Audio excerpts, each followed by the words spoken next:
আসসালামু আলাইকুম গাইস, আশা করি সবাই ভালো আছেন। আমরা উমরার উদ্দেশ্যে রওনা দিচ্ছি। অলরেডি হেরামের কাপড় পরে আমরা এখন মদিনার দিকে যাচ্ছি, সরি মক্কার দিকে যাচ্ছি। ঠিক মক্কা নগর এবং মক্কা শহরে ঢোকার সময় আশেপাশে যে সৌন্দর্যগুলি, যে সুন্দর সুন্দর বড় বড় বিশাল অট্টালিকার মতো পাহাড়, এই পাহাড়ের সৌন্দর্যগুলি আমি নিজে উপভোগ করছি এবং সবার সাথে সেই সৌন্দর্যটাকে শেয়ার করার জন্য আমি চলে আসছি। আসলে নিজের চোখে না দেখলে কখনোই বিশ্বাস করতে পারতাম না পাহাড়গুলি, পাহাড় পর্বতগুলি এত সুন্দর সুন্দর, এত সুন্দর সুন্দর দেখার মতন। মনে হয় এই পাহাড়গুলি কেউ না কেউ এখানে এসে রোপণ করে গেছে। আসলে এরকম মনে হয় না, এটা হাজার হাজার বছরের পাহাড়ের অবস্থা, ঐতিহ্য, যা মন মানে আসলে দেখে নিজের মনটাকে সত্যি সত্যি দেখে নিজের মনটাকে খুবই ভালো লাগছে, খুবই ভালো লাগতেছে। এক একটা পাহাড় কত সুন্দর, কত রকমভাবে যে পাহাড়গুলি তৈরি হয়ে রয়েছে। আল্লাহর সৃষ্টি কত যেন মহান, আল্লাহর সৃষ্টি যেন কত বিশাল, তাই এই পাহাড় পর্বতগুলি না দেখলে আসলে বিশ্বাস করাটা খুব মুশকিল হয়ে যেত। সরাসরি কাছ থেকে দেখা সৌভাগ্য হয় না, কিন্তু তার সামনে দিয়ে আমরা যাচ্ছি, তো তার সৌন্দর্যগুলি আমরা আমাদের ক্যামেরায় ধারণ করলাম এবং সবার সামনে নিয়ে আসলাম সেই সৌন্দর্যটাকে তুলে ধরার জন্য। দেখেন, দূর থেকে শুধু পাহাড় আর পাহাড় দেখা যায়, এক একটা পাহাড় ছোট বড়, কত বড় বড় পাহাড়, যা দেখলে মনটা জুড়িয়ে যায়, দেখার মতন। ডান সাইডে বাম সাইডে কি যে অপূর্ব সৌন্দর্য, পাহাড় আর পাহাড়ের লীলামূর্তি, হালকা হালকা সবুজ আর পাহাড়গুলি। কিছু কিছু পাহাড় তো সম্পূর্ণ কালো হয়ে গেছে। কালো হওয়ার কারণ হলো রোদের তাপে। এটা তো সৌদি আরবের রোদের তাপে, প্রচণ্ড পরিমাণ রোদের তাপে পাহাড়গুলির অনেক কালো হয়ে গেছে, তাপে কালো হয়ে গেছে। যাই আসলে কিছু কিছু সৌন্দর্য, অনেক মানুষ আছে লক্ষ টাকা ব্যয় করেও সেই সৌন্দর্য দেখতে পারে না। তাই আমি যেভাবে হোক উমরা করার উদ্দেশ্যে আসছি বিধায় কিন্তু এই সৌন্দর্যগুলি আমি ধারণ করতে পারছি এবং এই সৌন্দর্যটাকে সবার সামনে বিলিয়ে দেওয়ার জন্য, সবার সামনে শেয়ার করার জন্য আমিও সবার কাছে চলে আসছি আর কি। তাহলে গাইস, সৌন্দর্য উপভোগ করেন এবং শেয়ার করতে থাকেন, কে কার কাছে কতটুকু ভালো লাগছে কমেন্ট করবেন, এই আর কি। ওকে গাইস, আল্লাহ হাফেজ।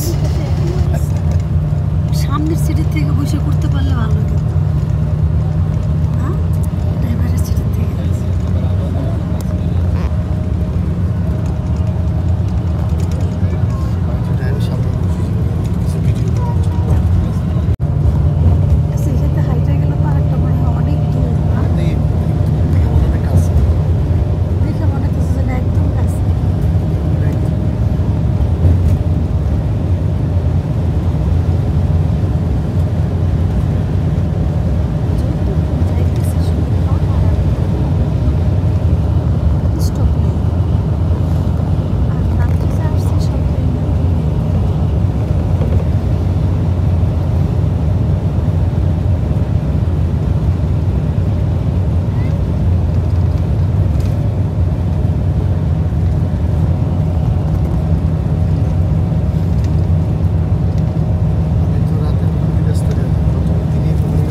সুন্দর ক্যামেরা, আর আমার কাছে ঝাপসা ঝাপসা ক্যামেরা। লাইভ জীবন ধরে হুম। আইফোনের রেজলিউশন তেমন ভালো। ডিএসএলআরটা নিয়ে এলে কাজ হতো, ডিএসএলআরটা নিয়ে এলে